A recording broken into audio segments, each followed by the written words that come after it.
What's going on, everybody? Welcome to our second video guide. This time around, we're going to be taking a look at Vamana.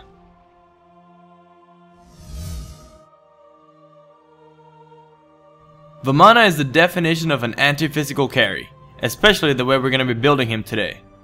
Vamana is known for being extremely durable, overly annoying, and the ugliest yet most badass little baby in town.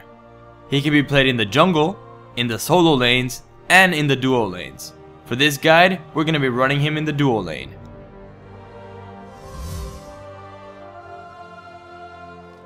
To start off, Vamana's passive is Sleeping Giant.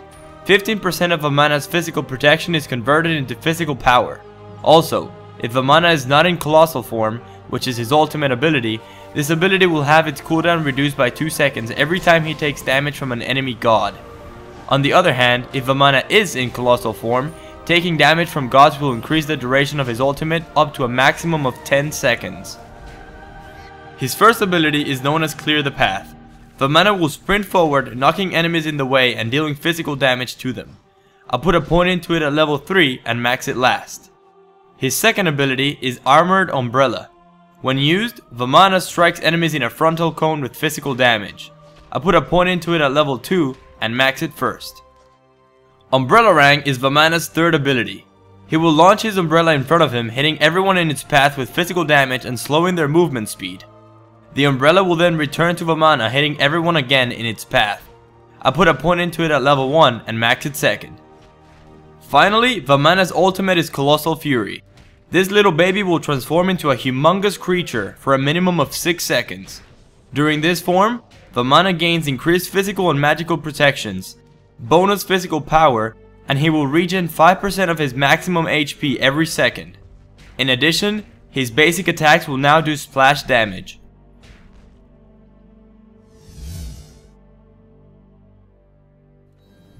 As the ultimate anti-physical carry build, I start out with rank 1 reinforced boots, rank 1 breastplate of valor, and 2 healing potions.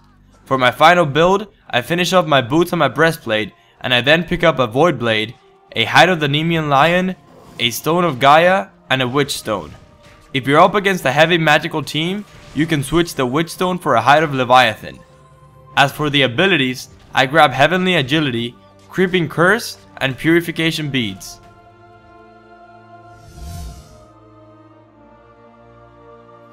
There's 2 ways of playing Vamana during the laning phase. The first one is being extremely aggressive and focusing on getting kills.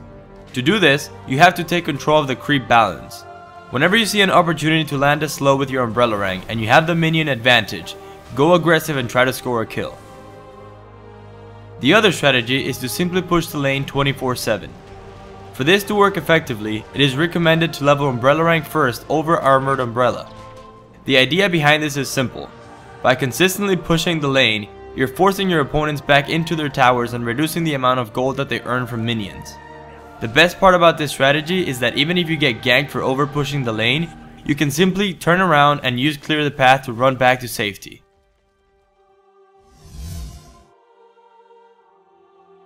Vamana plays the role of an initiator and tank during team fights. The ideal way of initiating is to buff your front line with Heavenly Agility and activate Clear the Path to reach the enemies. If you notice that you're being focused down or are about to take heavy amounts of burst, use your ultimate to survive and stay in the fight. Vamana has different options as to what to do during the team fights. The first option is to run straight to the enemy physical carry and focus him down, forcing him out of the fight and maybe even scoring a kill. The second option is to simply be an annoying character, consistently switching targets and crowd controlling everyone, disrupting their attacks. Finally, the third option is to act as your carry's bodyguard. To do this, you have to use all your crowd control abilities to keep enemies away from your carries as they do all the damage. This is commonly referred to as peeling. Please keep in mind that there isn't a correct answer as to what you should do because every team fight is going to be different. You will have to make quick decisions as the fights develop.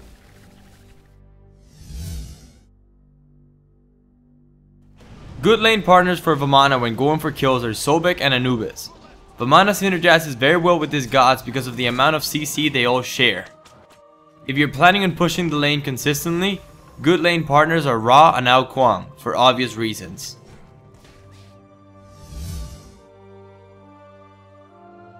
The biggest counter to Vamana is the item known as the Gem of Isolation. If this item is placed on a skillful mage, it is very easy for Vamana to be kited around with its slow. Strong gods against Vamana include Ra and Hel because of their sustainability and crowd control, and heavy burst mages like Anubis, Agni, and Hebo. Thanks for watching, and I hope you all enjoyed the video. I would like to give a huge shout out to Hi-Rez for being awesome and helping us out with our previous video. Please remember that we are planning on starting a top plays of the week series, but to do so we need your submissions. You can send them to smitetoplays@gmail.com. Another thing, we are planning on releasing one guide every week, so if you like our content, make sure to subscribe to stay up to date. Until next week, adios.